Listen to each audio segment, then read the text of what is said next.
கிறிஸ்துவுக்குள் பிரியமுள்ள சகோதர சகோதரிகளே, பலந்தரும் தேவன் எபிசோட் 1811 கர்த்தரை துதிக்கிறேன், மகிமைப்படுத்துகிறேன். இந்த நாளிலும் ஏசாயா 59:18 முதல் பகுதி சொல்லுகிறது, கிரியைகளுக்கு தக்க பலனை அளிப்பார். உன் செயல்களுக்கு தக்க நீ பலனை பெற்றுக்கொள்வாய். எனக்கு ஆசீர்வாதம் இல்லையே, உயர்வு இல்லையே, தொழில் வளர்ச்சி இல்லையே, வியாபாரம் வளர்ச்சி இல்லையே, தேங்கி கிடக்கிறதே என்று கலங்கி நிற்கிற சகோதரனே, நீ நல்ல செயல்களை செய். கர்த்தர் கற்பித்த செயல்களை செய். கர்த்தர் உன்னை உயர்த்துவார். கர்த்தர் உன்னை உயர்த்துவார்.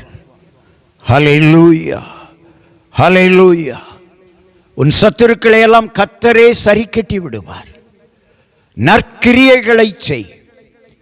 இயேசு நன்மை செய்கிறவராய் எப்படி இந்த உலகத்தை சுற்றி வந்தாரோ அதே போல நீயும் நன்மை செய். உன் கிரியைகளுக்கு தக்க பலன் அவர் உனக்கு தருவார். கண்களை மூடி ஜெபிக்கலாம்.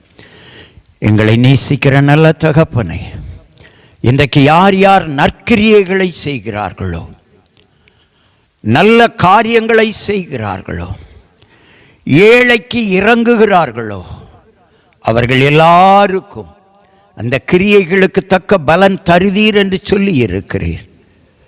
துன்மார்க்கனுக்கு மகிழ்ச்சி இருக்காது, ஆனால் பரிசுத்தவானுக்கோ மகிழ்ச்சி உண்டு. பரிசுத்தமாய் வாழ்ந்து பரிசுத்தரின் கட்டளைப்படி செய்.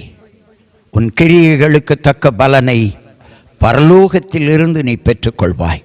உன் கிரியைகள் பரலோகத்தில் இருந்து வருகிற கிரியைகளாய் மாற வேண்டும்.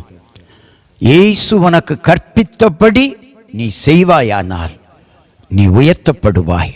உன் தொழில், உன் வியாபாரம் உயர்த்தப்படும். உன் குடும்பம் உயர்த்தப்படும். இயேசுவின் நாமத்தில் ஜெபிக்கிறேன் பிதாவே, ஆமென்.